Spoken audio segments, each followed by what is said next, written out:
हर board का exam. तो आपको पूछना है सर कि उसकी तैयारी कैसी है ना। जैसे आपके कोई रिश्तेदार और भी होंगे दूसरे गांव में, है ना, रिश्तेदार जो 10th का एग्जाम दे रहे होंगे, पर मैट्रिक का एग्जाम दे रहे होंगे, ठीक है ना। अगर जो दोनों साथ ही रहता है या साथ ही मिलता है तो लेटर लिखने की क्या जरूरत है, डायरेक्टली पूछते हैं एक जमा के, है ना, बकवास नहीं करो उसमें। लेकिन अगर किसी दूसरे गांव में है या दूसरे शहर में है ना, तो आपको क्या लिखना है, लेटर लिखना है। कैसे लिखेंगे, शुरू करते हैं।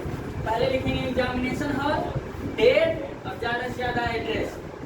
अपना अपना एड्रेस सब जानता है ना, वही लिख देना, पिन कोड लिख देना, बहुत हो गया। देखिए क्या कर रहा है, शुरू कैसे कर रहा है। थैंक्स ए लॉट, बहुत बहुत धन्यवाद, फॉर योर लेटर, यानी कि तुमने जो मुझे पत्र लिखा था ना उसके लिए तुम्हें बहुत बहुत धन्यवाद। Thanks a lot for your letter, कोई दिक्कत नहीं। It was great to hear you, यानी कि तुम्हें सुन करके, यानी तुम्हारी बातें सुन करके। It was great to hear you after a long time, यानी तुम्हें बहुत दिनों के बाद तुम्हारी बातें सुनकर क्या लगा, अच्छा लगा। It was great to hear you, hear means क्या होता है, सुनना, hear you after a long time, यानी बड़े दिनों के बाद तुम्हारा पत्र आया, है ना। तुम्हारी बातें सुनकर या तुम्हारी बातें पढ़कर क्या लगा, बहुत अच्छा लगा। अब उसके जवाब में मैं क्या लिख रहा हूँ, ये लेटर लिख रहा हूँ। इन दिस लेटर, इस लेटर में I am going to talk you, मैं तुमसे बात करने जा रहा हूँ इस बारे में, फॉर द अपकमिंग एग्जामिनेशन, आने वाले परीक्षा के समय। कोई दिक्कत नहीं। रिसेंटली मीन्स हाल ही में, रिसेंटली का मतलब हाल ही में। Recently I came to know, यानी हाल ही में मुझे पता चला, क्या पता चला कि, ये कंजंक्शन है सर, जैसे सो था इसलिए सो दैट था, ताक था, उसी तरह ये दैट भी क्या है, कंजंक्शन। ये यहाँ से पहले वाला जो सेंटेंस है, recently I came to know और Bihar board has declared its programme, इन दोनों सेंटेंस को ये कंजंक्शन क्या कर रहा है, जोड़ रहा है सर। कंजंक्शन का काम क्या होता है, जोड़ना, और ये सब लेटर में बहुत यूज होता है सर, इसलिए ध्यान रखिएगा। यहाँ पर कोई पूछेगा दैट मीन्स होगा कि, ऐसा करा दैट मीन्स हुआ, ठीक है ना, बात समझे ना। चलिए आइए, recently I came to know, यानी हाल ही में मुझे पता चला दैट कि बिहार बोर्ड हैज डिक्लेयर्ड, देखिए हैज है के साथ क्या लगा, पढ़ाया होगा कि नहीं, तो इसको याद करने में आपको तकलीफ नहीं होगा कि Bihar board has declared its program, है ना, फॉर 2024 एनुअल एग्जाम, यानी 2024 का जो एनुअल एग्जाम है उसका जो प्रोग्राम है वो बिहार बोर्ड ने क्या कर दिया है, डिक्लेयर कर दिया। So there is hardly 2 months, इसलिए अब कितने महीने बचे हैं, 2 महीने। So there is hardly 2 months for you to prepare for your exam, यानी कि अब तुम्हारे पास ज्यादा से ज्यादा, यानी कठिनाई से मुश्किल से कितने महीने बचे हैं, 2 महीने बचे हैं फॉर योर एग्जाम, तुम्हारे एग्जाम के लिए। अब आगे पूछता है what are your preparation like, तुम्हारा तैयारी कैसा है।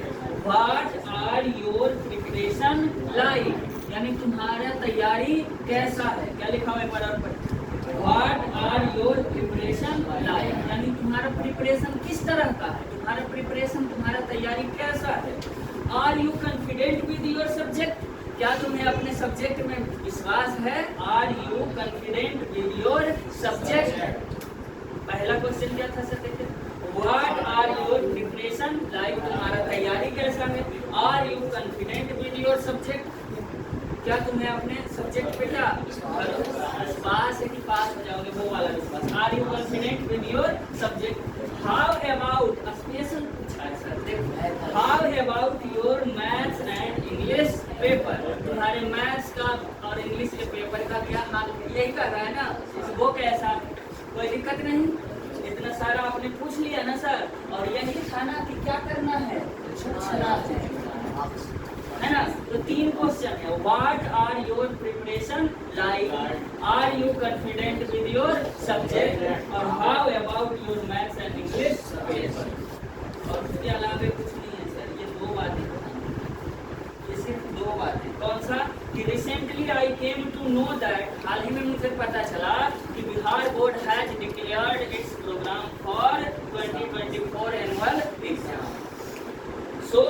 is hardly 2 months for you to prepare for your exam. इसलिए तुम्हारे पास कठिनाई से कितने महीने? 2 महीने for you तुम्हारे लिए to prepare for exam, अपने एग्जाम की तैयारी। ठीक है ना? दिक्कत है। और उसके बाद 3 क्वेश्चन, 2 सेंटेंस और 3 क्वेश्चन आपका लेटर।